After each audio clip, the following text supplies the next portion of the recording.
केवल उल्टी सीधी बात वही करते होंगे, केवल उल्टी सीधी बात। नमक डाली कि नहीं डाली, कितना डाली, क्या डाली, तुम्हारे पति ऐसा कहे हैं, उनसे बता देना, दहेज प्रथा लगवाऊंगी, ऐसा ऐसा होगा, वो होगा, ये होगा। इसीलिए संबंध विवाह होने के बाद में बहुत दिन तक नहीं चलता है। इसमें माताओं का भी हाथ है, जहां तक मेरा अनुमान है। इससे आप बचे।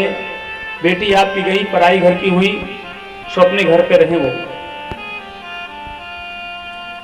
माताओं की दूसरी बुराई और भी है, आप ही अपने बेटियों की बुराई शुरू कराती हैं।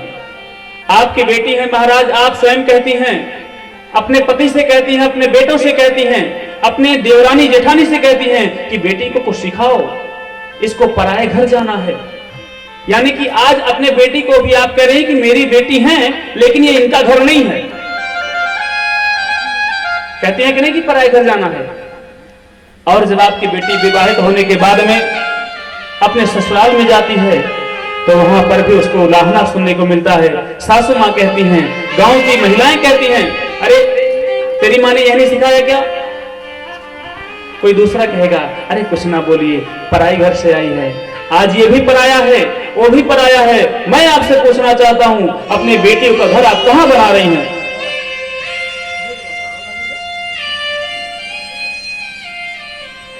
कहते हैं कि नहीं, ससुराल में बेटी जाती है तो कहते हैं पराए घर से आई है, और जब मायके में बेटी रहती है कहती है पराए घर जाएगी।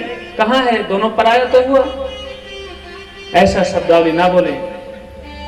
ऐसे मूर्ति तत्व को, बेटियों को, अरे बेटा हो जाए तो महाराज सौभाग्य की बात है, हाँ सौभाग्यशाली हैं आप, लेकिन अगर बेटी हो जाए तो परम सौभाग्यशाली हैं। बेटा एक कुल को उजाला करता है महाराज, इस बात को कान खोल करके सुन लें। एक बेटे को मात अपने प्रतवंश को बढ़ाता है, अपने पिता के वंश को बढ़ाता है, लेकिन बेटियां अपने माँ बाप की कोख से जन्म लेने के बाद में अपने माँ बाप के नाम को तो रोशन करती ही करती हैं, और विवाहित होने के बाद में अपने पति और सासू माँ की और ससुर की भी नाम रोशन करती हैं। दो दो वंशावली को बढ़ाती हैं बेटियां। मैं कल कथा में बताया था कि नकली धनवान की पहचान होती है खोखा और पेटी, और असली धनवान की पहचान होती है जिसके घर में मुस्कुराती हैं बहन और बेटी। थोड़ी थोड़ी जो शब्दावलियां हैं, इसको थोड़ा सा सुधार लेंगे तो बहुत अच्छा आपका जीवन पुनीत मंगलमय हो जाएगा महाराज। और उसके बाद में आज नंद बाबा प्रतीक्षा कर रहे हैं भगवान श्री कृष्ण का, और कहते हैं, नंद बाबा कहते हैं कन्हैया से, कन्हैया चल अब यहां से, मैं सौदा से परसों कह करके आया था और इतना दिन हो गया, और आज आप अपने पिता वसुदेव जी से मिलकर के हमें भूल जा रहे हैं, चलिए यहां से गोकुल। भगवान श्री कृष्ण ने एक झटके में कह दिया, नंद बाबा आप जाइए, अब हमारे माता पिता मिल गए हैं। आज वहां से नंद बाबा अपने आंख को लाल करके, मरोड़ते हुए नेत्र में आंसू का जल प्रवाहित कर करके आ रहे हैं कि अरे 11 वर्ष तक मैंने कन्हैया को अपना पुत्र माना, मुझे जरा सा भी याद नहीं था, कोई भान नहीं था कि मेरा कन्हैया किसी दूसरे का हो सकता है, और आज कन्हैया अपने वसुदेव जी को, अपने पिता को पा करके और एक झटके में कह दिया कि मैं अपने पिता को पा गया, आप जा सकती हैं। और ऐसा विलाप करते हुए नंद बाबा आ रहे हैं, और जैसे ही गोकुल में पहुंचते हैं, मैं सौदा नंद बाबा से पूछते हैं कि मेरा लल्ला कहां है, मेरा कन्हैया कहां है। नंद बाबा कहते हैं कि यशोदे वो तुम्हारा पुत्र नहीं था, वो जिसका पुत्र था उसके पास गया, अब मत याद करो कन्हैया को। सभी गोपियां सुन करके ऐसा विह्वल हो जाती हैं। और जिस मार्ग से भगवान श्री कृष्ण, बलराम जी महाराज, अक्रूर काका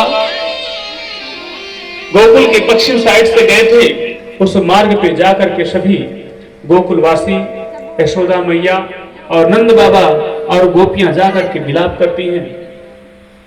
श्री नारद पंचरात्र में लिखा है महाराज की 366 बावलियां, बावली होती है बावली गांव में, तालाब जैसे छोटी छोटी गहरी, 366 बावलियां मात्र गोकुलवासी के रोने के नाते भर गया था। और इतना वर्ष हो गया है कन्हैया को गए हुए गोकुल से, उसी मार्ग पर बिना भूख प्यास लगाए, बिना कुछ खाए पिए सभी गोकुलवासी वहीं पर पड़े हैं। और उसके बाद में भगवान श्री कृष्ण यहाँ पर जाते हैं। आज भगवान श्री कृष्ण का मथुरा में मुंडन हुआ है और जाते हैं, गोपवीत हुआ है। गोपवीत के बाद में वेदा अध्ययन करने के लिए संदीपनी मुनि के आश्रम में मध्य प्रदेश में जाते हैं, गुरुकुल में। और उसके बाद भगवान श्री कृष्ण उसी विद्यालय में एक ऐसे मूर्ति तत्व हैं, भगवान उनको अपना मित्र बनाए हैं, जिनका क्या नाम है, सुदामा जी महाराज। सुदामा जी महाराज से मैत्री हुई है, मित्रता हुई है। भगवान श्री कृष्ण उसके बाद में गुरुकुल से आए हैं मथुरा में। मथुरा से आने के बाद में